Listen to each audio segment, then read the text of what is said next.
ಪುತ್ತೂರು ವಿಧಾನಸಭಾ ಕ್ಷೇತ್ರಕ್ಕೆ ಕರ್ನಾಟಕ ಸಾರ್ವಜನಿಕ ಶಿಕ್ಷಣ ಇಲಾಖೆಯಿಂದ ಹೊಸ ಪ್ರೌಢಶಾಲೆಗೆ ಬೇಡಿಕೆ ಇದ್ದು ಈ ನಿಟ್ಟಿನಲ್ಲಿ ಶೈಕ್ಷಣಿಕ ಕೇಂದ್ರವಾಗಿರುವ ವಿಟ್ಲ ಪಟ್ಟಣ ಪಂಚಾಯತ್ಗೆ ಪ್ರೌಢಶಾಲೆ ಮಂಜೂರುಗೊಂಡಿದೆ।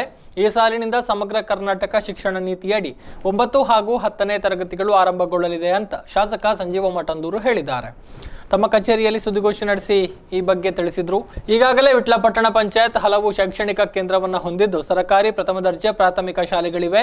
2019ನೇ ಸಾಲಿನಲ್ಲಿ ರಾಜ್ಯ ಶಿಕ್ಷಣ ಸಚಿವ ಸುರೇಶ್ ಕುಮಾರ್ ಅವರು ಇಲ್ಲಿಗೆ ಭೇಟಿ ನೀಡಿದ್ದು ಇಲ್ಲಿನ ಶೈಕ್ಷಣಿಕ ಚಟುವಟಿಕೆಗಳನ್ನು ಗಮನಿಸಿ ಪ್ರೌಢಶಾಲೆ ಮಂಜೂರುಗೊಳಿಸಿದ್ದಾರೆ।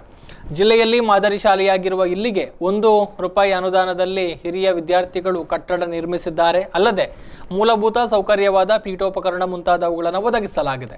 ಈ ನಡುವೆ ಶಾಲೆಯಲ್ಲಿ ಈ ಸಾಲಿನಲ್ಲಿ ಆಂಗ್ಲ ಮಾಧ್ಯಮ LKG UKG ಫಸ್ಟ್ ಸೆಕೆಂಡ್ ತರಗತಿಗೆ ಅನುಮತಿ ಲಭಿಸಿದ್ದು ಸರ್ಕಾರಿ ವ್ಯವಸ್ಥೆಯಡಿ ಉಚಿತ ಶಿಕ್ಷಣ ಈ ಭಾಗದ ಜನತೆಗೆ ಸಿಗಲಿದೆ ಅಂತ ಹೇಳಿದರು। ಇದೇ ವೇಳೆ ಮುಖ್ಯಮಂತ್ರಿ ಯಡಿಯೂರಪ್ಪ ಹಾಗೂ ಶಿಕ್ಷಣ ಸಚಿವರಿಗೆ ಅಭಿನಂದನೆಗಳನ್ನು ಸಲ್ಲಿಸಿದರು।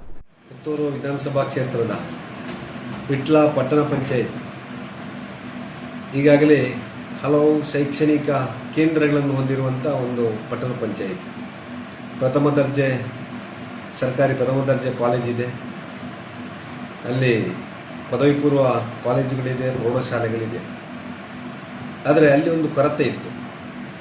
ಸರ್ಕಾರಿ ಪ್ರೌಢಶಾಲೆಯ ಅಪೇಕ್ಷೆ ಆ ಭಾಗದ ಎಲ್ಲ ನಮ್ಮ ಮಕ್ಕಳ ಹೆತ್ತವರು ನಮ್ಮಲ್ಲಿ ವ್ಯಕ್ತಪಡಿಸಿದಾಗ ಕರ್ನಾಟಕ ಸರ್ಕಾರದ ಸಾರ್ವಜನಿಕ ಶಿಕ್ಷಣ ಇಲಾಖೆ ನಮ್ಮ ಸಚಿವರಾದ ಸುರೇಶ್ ಕುಮಾರಲ್ಲಿ ಈ ಬೇಡಿಕೆಯನ್ನಿಟ್ಟಾಗ 2019ರಲ್ಲಿ ಆ ಶಾಲೆಗೆ ಅವರು ಭೇಟಿ ಕೊಟ್ಟು ಆ ಶಾಲೆಯಲ್ಲಿ ನಡೀತಿರುವಂಥ ಚಟುವಟಿಕೆಯನ್ನು ಗಮನಿಸಿ ಅಲ್ಲಿ ತಕ್ಷಣ ಘೋಷಣೆ ಮಾಡಿದರು, ಬರುವ ಶೈಕ್ಷಣಿಕ ವರ್ಷದಲ್ಲಿ ನಾನು 9 ಮತ್ತು 10ನೇ ತರಗತಿಯನ್ನು ಶಾಲೆಗೆ ಮಂಜೂರು ಮಾಡ್ತೇನೆ ಅಂತೇಳಿ।